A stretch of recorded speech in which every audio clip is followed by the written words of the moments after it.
let's go to our guest joining us from right outside the Bilderburg conference. He is a London Guardian reporter, and we really do appreciate Mr. Skelton coming on the show today.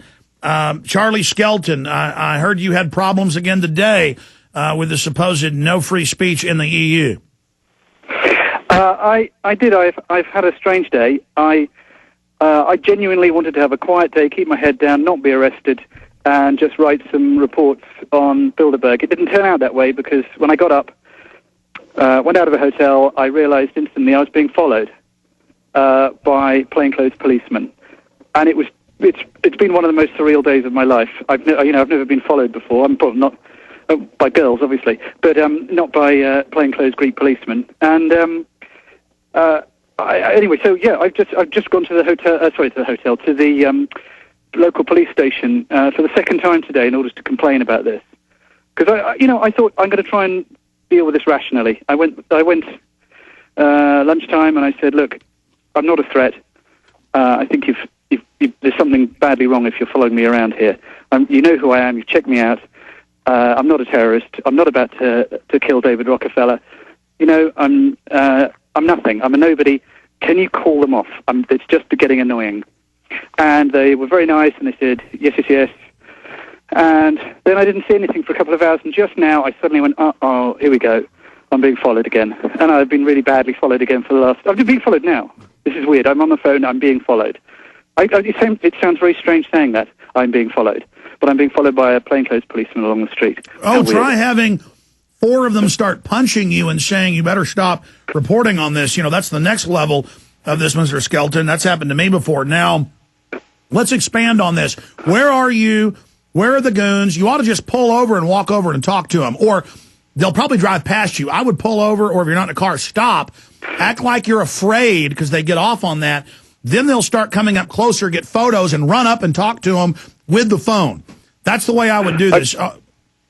Well, I've had a few conversations with them, and I had one about 20 minutes ago with a guy where and I hate to say this about a police force of which I don't have much experience, but they don't seem very good.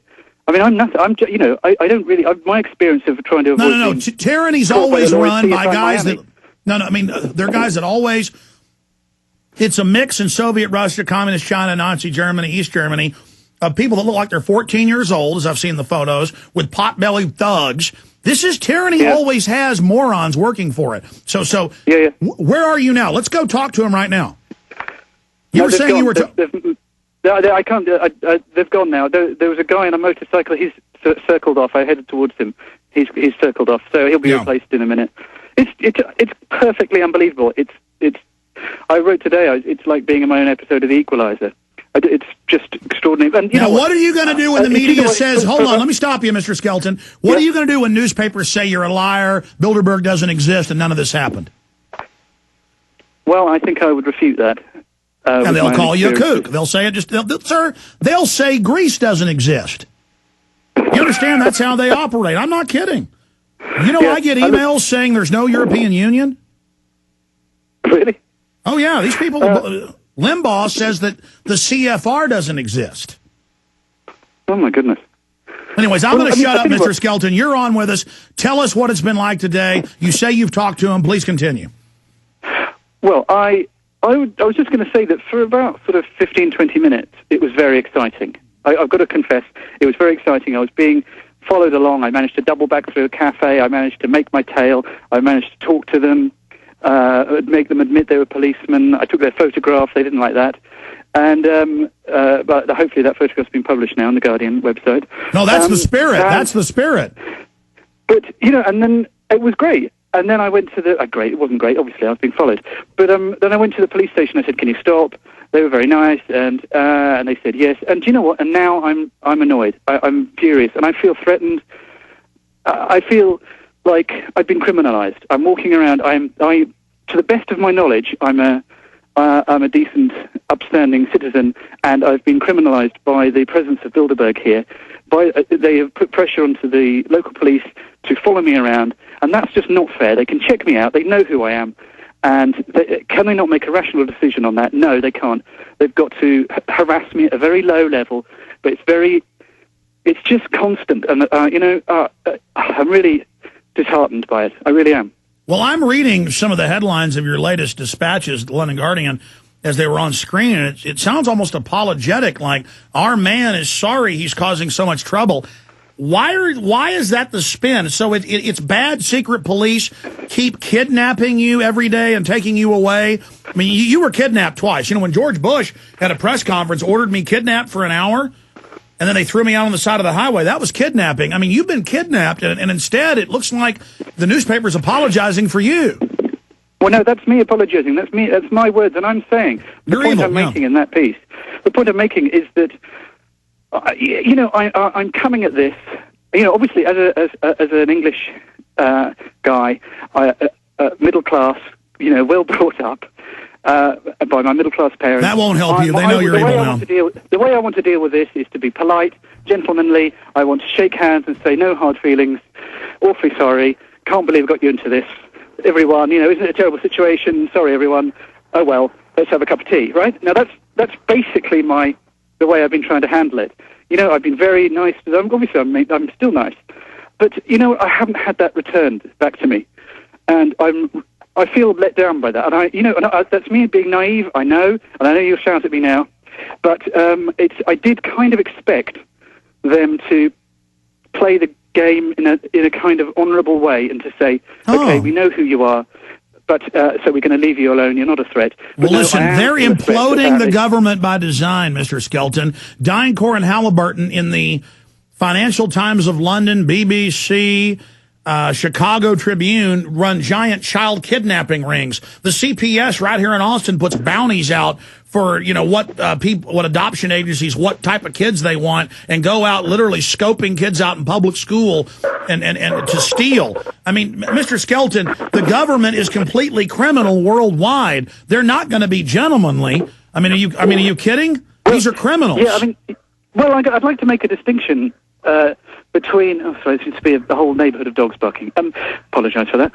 I'd like to try and make a distinction, or maintain a distintion between the local police who are under pressure by, Bilderburg being here, and they obviously are under pressure. I know that. I appreciate that.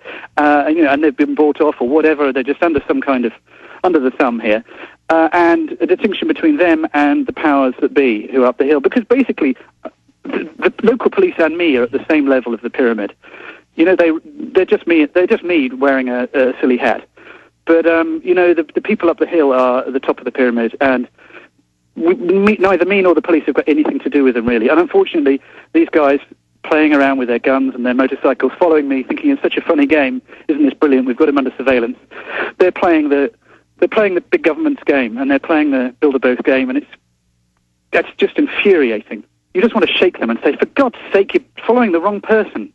Well, no, listen, but they're following the right person. You're the good guy with a major newspaper trying to show a criminal, illegal, violating federal and I know British laws. They're in there setting policy and deciding, okay, you want all the power plants in Texas? Our guy Perry's here. He'll give them to you. That actually happened 2 years ago. Oh, you want us to hand all the roads over in the U.S. to a foreign bank? Sure, here they are. Oh, you want a world tax? You want, look, the military and police are there to guard the criminal elite. Just like in Nazi Germany, you could say their police and military might not all been bad guys. In fact, a lot of them were nice guys bouncing babies on their knees when they were at home at night and cleaning the dishes. But during the day, they were lining up families in pits and shooting them.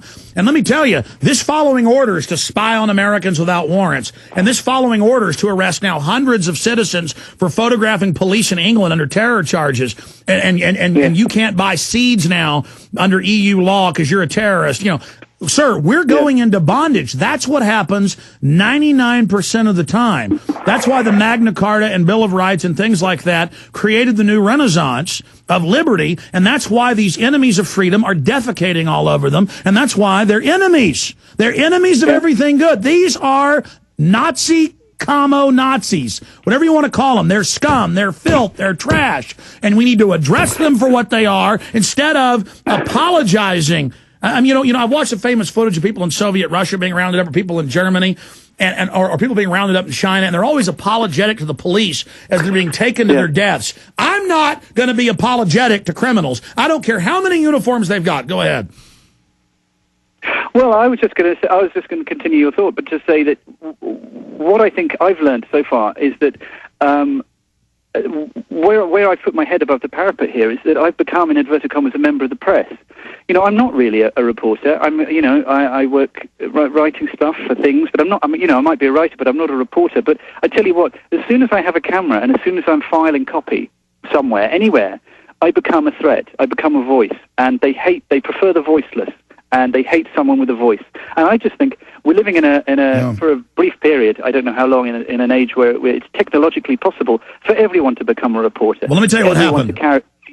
For everyone to stick a lens in the windows of the delegates' cars as they go up to Bilderburg. And that's why the British government is saying photography in public is an act of terrorism, because they don't want it. And I agree with you. The power of the citizen press, not just a London Guardian